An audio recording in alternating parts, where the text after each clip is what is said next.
C'est toujours une histoire de parcours. Hein. Je ne peux pas dire qu'il en a deux dans les jambes, mais il en a un dans les jambes, assurément. Il a couru beaucoup de quintés, est-ce qu'il est resté au top de sa forme? Oui, il court une fois par mois. Merci Eric. Alors, il y a eu 2 fois cette année des petits numéros dans les stades, Rakib, et d'ailleurs à chaque fois il a terminé dans la bonne combinaison du quintet. Une fois 5e, une fois 3e à Longchamp. À Longchamp d'ailleurs il était battu de pas grand chose, hein. C'était une arrivée serrée pour les 3 premiers. Voilà, donc ça fait partie des choix incontournables. L'autre jour sa 9e place, Stéphane, elle est bonne, à Deauville le cheval terminait bien, mais c'est vrai qu'il va sûrement se retrouver assez loin durant le parcours.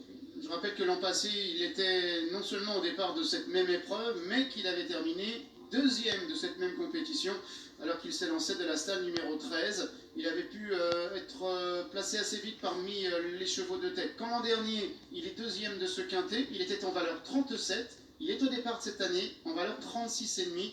Et je le répète, hein, l'autre jour, il est 9e, mais il a vraiment très bien terminé à l'extérieur. Alors nous avons encore une 3e et dernière course de référence à vous montrer. Elle concerne notamment celui que vous avez à l'image, hein, le sympathique Charles Quint, qui s'est imposé au niveau réclamé le 15 septembre. On va regarder cette victoire. Et il y avait derrière lui Zacapo, qui défend également l'entraînement de Mathieu Boutin. D'ailleurs, Laurette Gallo est encore sur Charles Quint et Hugo Boutin encore sur Zacapo, comme l'autre jour. Oui, il y avait 2 kilos d'écart entre ces deux-là. Charles Quint portait 2 kilos de moins que Zacapo. Ici, il y a 3 kilos à l'avantage de Charles Quint.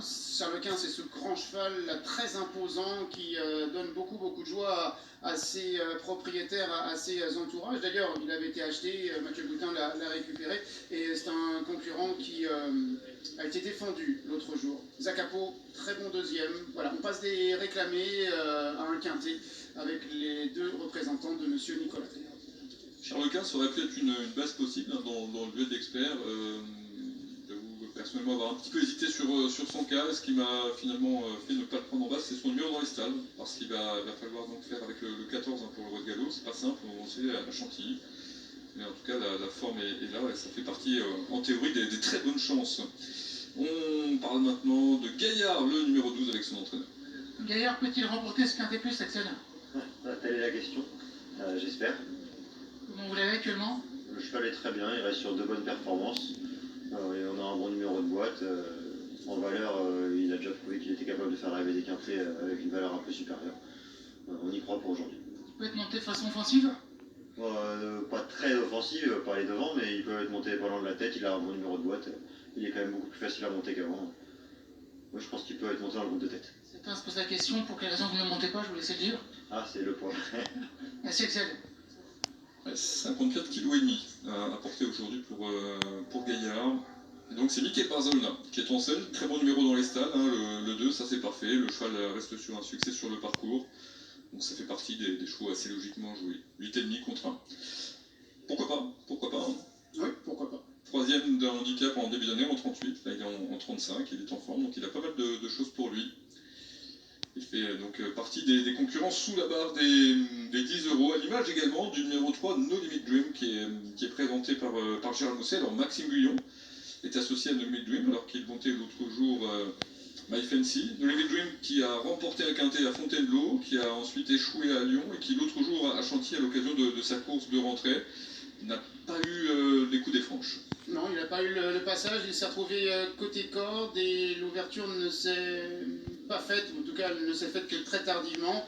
Il est 11e, mais regardez les écarts à l'arrivée. Hein. 3 quarts, encolure, tête, encolure, tête, demi, donc il n'est pas loin des premiers. Attention à ce concurrent qui est présenté par Gérald Mousset. Ouais, qui a également Avanassic qui va faire sa course de rentrée, Guillaume. Oui, Gérald, on commence par le numéro 3, c'est No Limit Dream, l'autre jour malchanceux. Est-ce qu'aujourd'hui vous avez changé la tactique de course? Non, on va monter similairement la même chose. C'est un cheval qui a besoin d'attendre, qui est un bon finisseur. J'ai un tout petit doute sur la distance, c'est la première fois qu'il fait 1900 mètres. Il devrait bien se comporter s'il fait la première partie de la course détendue. Est-ce qu'il a bien encaissé sa rentrée? Oui, il est super bien. Le cheval est en très bonne condition. Ça fait plaisir de le voir, il a envie d'aller aux courses. Avanassic fait une rentrée, comment est-elle? Elle fait une entrée, elle est prête, pas complètement, mais elle est sur un peu sa distance et sur son terrain. Donc elle devrait quand même bien accélérer. Et elle risque de manquer un tout petit peu, mais la pouliche est superbe. Vous la voyez gagner un quintet cette année? En tout cas, on est là pour ça. Merci. Alexis, peut-être à garder tout de même dans des jeux, hein, même si elle dit qu'elle peut manquer. On l'a compris que la pouliche Ulrich était en belle condition pour ce retour, qui a été performante dans les quintets déjà cette année, notamment sur le parcours. Elle avait terminé 4e à la fin du mois d'avril. Elle a été écartée des pistes depuis la fin du mois de mai, donc c'est une rentrée après une absence de 4 mois, mais on la connaît bien, cette jument Stéphane, et dans ses jours fastes, elle termine vite. Ouais, elle a été baissée d'une livre, elle fait partie de ceux qui ont déjà gagné sur ce parcours des 1900 mètres de la piste en sable fibré, à l'image de Charles Quint dont on a déjà parlé, de Trou Tedesco dont on a vu la dernière performance, ou encore de Gaillard pour lequel nous avons eu les propos de son entraîneur, Axel Barr. Guillaume, vous avez d'autres infos pour nous? Oui, pour le numéro 11, Rendel, qui a tiré la stèle numéro 15. Stéphane Pasquier m'a dit qu'il va avancer. Si on attend trop loin, c'est un peu compliqué ici sur cette piste.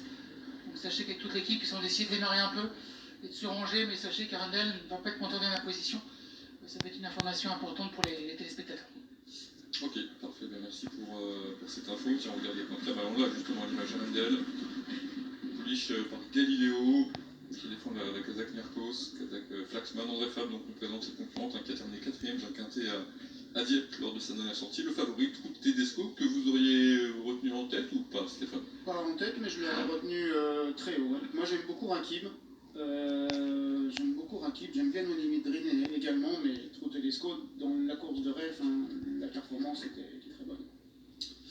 Allez, on poursuit avec un cheval qui est en plein rush en ce moment, c'est Alcotan, que vous voyez à droite de l'image, qui défend la Kazakh de Michel Dréan. Alors un succès le 17 août en 28, un août le 1er septembre à Chantilly sur 1600 mètres en 31, et le voilà en 34,5. C'est la première fois d'ailleurs qu'il est pris aussi haut sur l'échelle des poids. Oui, concurrent qui débuta sa carrière sous d'autres cieux chez Carlos Lafont Parias, d'ailleurs un fils de Recoletos et de Tiacat, qui étaient tous deux entraînés par Carlos Lafont Parias. Alors c'est plus difficile, il va participer à son deuxième quintet, il en avait couru un, c'était l'an dernier à Deauville, il était 8e en valeur 32, il est 2,5 kg au-dessus, 34,5, et il est ici présenté comme outsider à 28 contre 1 avec la montre de Frida Valeska. Une nouveauté pour ce concurrent, le numéro 4 népalais, eh bien c'est le fait qu'il porte les œillères pleines pour la première fois. On l'a souvent vu porter des œillères australiennes. Oui, c'est effectivement un atout peut-être qui peut lui permettre de jouer un bon rôle d'ici. Alors nous avons également dans le haut du tableau Eugène Smith, qui est présenté par Jean-Claude Rouget, qui est en vue. C'est un pilote de 4 ans, un pilote qui reste sur une sortie très correcte, dans une course à condition, et qui a été supplémenté d'ailleurs, précisons-le Stéphane, par Jean-Claude Rouget pour prendre part à ce quintet. Donc voilà, il a déjà été vu dans des grands handicaps cette année, à la test à 2 reprises, et à chaque fois il courait bien. Oui, il courait bien, et il va revenir sur piste en sable fibré. Les 2 dernières fois qu'il a foulé une PSF, c'était sur l'hippodrome de Pau. Les 2 dernières fois et les 2 uniques fois. Il a gagné une fois, il est 2e l'autre fois. C'est la première fois que l'on va retrouver celui-ci sur l'hippodrome de Chantilly. C'est promis, j'arrête de dire foi. Mais vous gardez la foi tout de même. Oui. Allez, on regardait Canter avec Kaina. Alors tiens, on peut parler un petit peu plus de ce cheval de 8 ans et qui l'autre jour donc, a remporté un quintet. Alors l'autre jour il était délaissé, c'est encore le cas aujourd'hui, il y a 27 contre 1. Et donc on notera qu'il a changé d'écurie après son succès du 27 juillet, parce qu'il était entraîné à ce moment-là par Damien Bastrigan, et désormais c'est Ludovic Cadeau qui s'en occupe. Oui, la Kazakh Kazakh n'a pas changé. Bon Romain, effectivement.